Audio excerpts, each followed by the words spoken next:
Alors déjà le but c'est que un informaticien soit à l'aise avec tout ce qui est matériel informatique au sens large. Donc au début on voit ça, comment se débrouiller avec son matériel informatique, installer des programmes, etc. Il y a tout l'aspect bureautique aussi qui est vu en première année. Puis un petit peu d'informatique système, on voit en gros comment fonctionne un réseau, ces choses-là.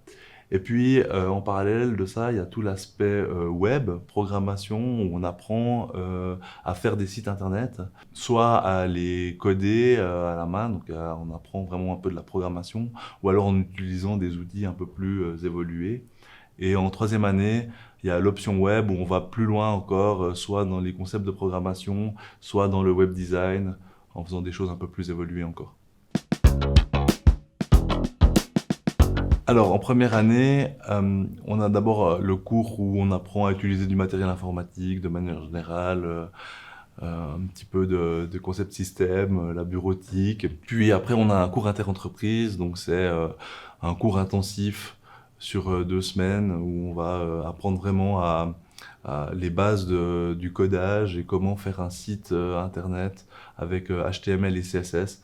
Donc ça fait des sites qui sont, on va dire, très statiques, c'est des pages qui affichent toujours la même chose, il n'y a pas beaucoup de choses qui bougent ou quoi, il peut y avoir des petits effets mais c'est léger. Au deuxième semestre, on continue un petit peu d'approfondir cette technologie-là pour déjà faire des pages web, tout simplement, quoi.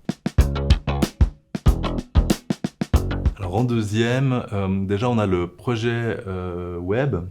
Donc ça commence avec un peu une analyse marketing d'une association ou d'une entreprise fictive. Et après on va faire le design de leur site internet.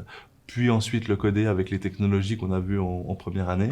En parallèle de ça, on voit le JavaScript qui est de la programmation plus pure et dure et qui permet de rajouter de l'interactivité assez complète sur nos pages web. Donc par exemple quand on clique sur un bouton, ça fasse apparaître un menu, ça rajoute des effets, etc. Ou des calculs ou des choses de ce genre. Et puis en fin de deuxième année, on voit dans la deuxième partie tout ce qui est plus web dynamique, donc en lien avec des bases de données. Donc quand un site internet affiche des choses différentes un peu au fil du temps, ou alors pour des personnes différentes, il va pas afficher exactement la même chose. Et en fin de deuxième année, on a de nouveau un cours interentreprise où on va apprendre l'utilisation des CMS, notamment avec WordPress. Donc c'est un outil clé en main d'un gros site déjà codé qu'on va juste un petit peu paramétrer pour qui réponde à nos besoins, et c'est très pratique dans l'industrie pour vendre des sites pour des entreprises, quoi. En troisième année, donc on va un petit peu approfondir au niveau codage en voyant différentes technologies qui sont utilisées beaucoup ces temps, qui sont à la mode, Bootstrap, un petit peu d'Ajax ou des choses comme ça. Et puis, il y a aussi l'option, on va voir des nouveaux concepts de programmation, comme la programmation orientée objet. On va aller plus dans le détail, faire peut-être des petits jeux, on va faire différentes choses pour les portes ouvertes.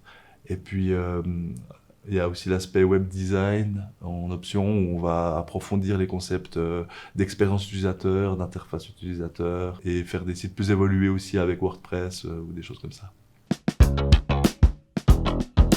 Ce que j'adore, c'est ce côté programmation d'interactivité où on peut faire qu'au clic ou au survol de souris ou avec le clavier, ça lance différentes actions. Et avec ça, on peut faire des jeux ou bien des choses très interactives ou dynamiques, comme on voit des fois sur certains sites de vente de produits où quand on scrolle, on le voit qui se démonte ou des choses comme ça. Ça, je trouve ça assez génial. Et puis ce côté dynamique où on va pouvoir stocker notre information de la manière la plus structurée et la plus compacte possible, et puis la récupérer pour l'afficher de la manière la plus sympa et vivante pour le spectateur, l'utilisateur du site internet. Ça c'est vraiment ce que j'aime le mieux. Je pense que au début, le codage, c'est quelque chose qui fait un peu peur et qui peut paraître très, très flou, etc. Je pense que vraiment tout le monde est capable de le faire s'il s'en donne les moyens, et que ça peut devenir quelque chose de vraiment addictif et vraiment fun. et incroyable de se dire qu'on arrive comme ça à communiquer avec la machine et à lui faire ce qu'on veut, quoi.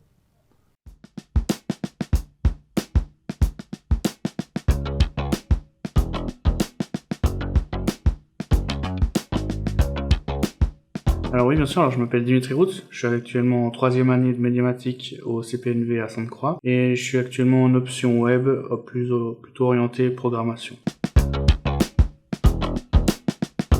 Alors oui, bien sûr, alors le projet qui me vient tout de suite en tête, c'est le site de l'espace multimédia que je suis en train de finir à l'heure où on parle.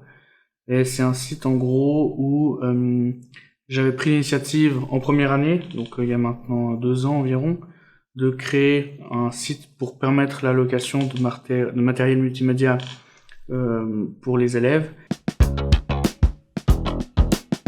Alors j'ai appris plusieurs choses. Il y a la notion de base de données, avec le modèle de base de données, les relations qu'on fait entre les différentes tables, en termes, si on veut, d'entités, en gros, qu'on a, qui se relient les unes entre elles pour ensuite créer un tout, en fait, pour créer vraiment l'application en elle-même. Et aussi tout ce qui est rendu côté serveur avec la partie dynamique d'un site internet où on amène justement les données de la base de données dans la vue, donc dans l'HTML en gros qui est rendu au client. Et on a toute la partie aussi design du coup, parce qu'il a fallu faire l'interface pour que ce soit intuitif et que ce soit utilisable par tout le monde, parce qu'on va pas faire quelque chose qui ressemble à Windows XP. Donc il faut forcément qu'il y ait quelque chose un peu design et qui soit assez beau en fait. Donc il y a plusieurs choses comme ça que j'ai pu apprendre avec ça, et aussi tout ce qui est de l'hébergement d'un site internet. C'est un truc que j'avais jamais fait, donc quelque chose que j'ai découvert comme ça. Pour finir, je dirais que apprendre par soi-même, c'est la meilleure manière de commencer à apprendre. On peut pas tout apprendre par soi-même, bien sûr, mais commencer un sujet, c'est bien de s'y intéresser tout seul, en commençant seul, et ensuite de se performer avec de l'aide, par exemple que ce soit des enseignants ou autre chose. Et c'est comme ça que j'ai fait pendant le premier confinement de 2020.